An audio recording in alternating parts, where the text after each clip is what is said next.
Puritan pastor and writer. Richard Baxter, the pastor who would not quit early life, born for battle. Richard Baxter was born on November 12, 1615, in Rowton, Shropshire, England. His family was not wealthy, but his father was a devout man who introduced young Richard to the Bible. The boy's thirst for knowledge grew rapidly.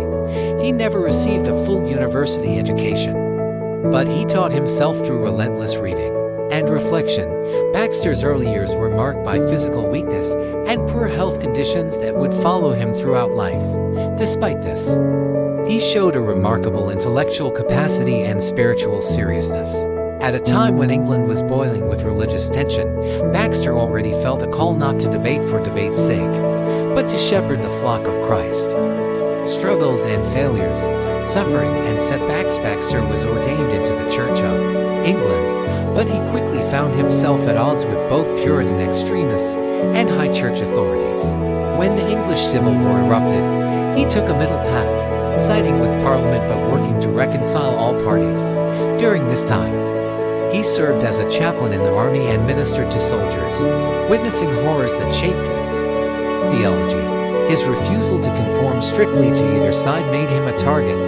Later, the 1662 Act of Uniformity ejected him along with hundreds of other ministers from the Church of England.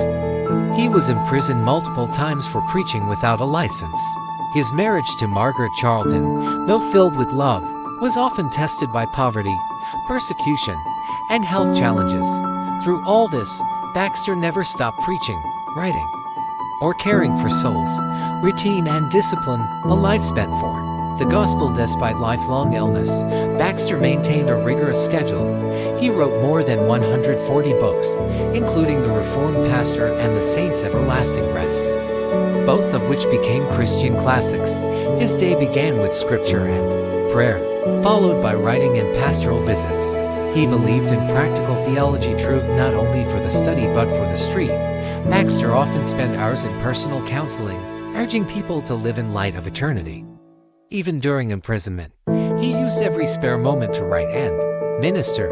Success, a legacy written in ink and blood. Baxter's legacy is vast. His preaching drew thousands, his writings instructed generations. The Reformed Pastor remains a foundational text for ministers, teaching that shepherds must know their flock and lead with humility. His vision for a united church even amid deep divisions was prophetic. Baxter's irenic spirit and theological depth helped shape English Protestantism beyond his own Puritan context. Though hounded by authorities and afflicted in body, his soul soared with gospel clarity. He died on December 8, 1691, with these words on his lips: "I have pain but I have peace." Conclusion: a story to stir the heart. Picture an aging man, bent by illness, scribbling by candlelight in a cold prison cell, penning words that would outlive kings. Richard Baxter's life reminds us that weakness is no barrier to impact, and obscurity no hindrance to greatness. His devotion to Christ, despite persecution, shows what faithfulness looks like when the world offers no applause.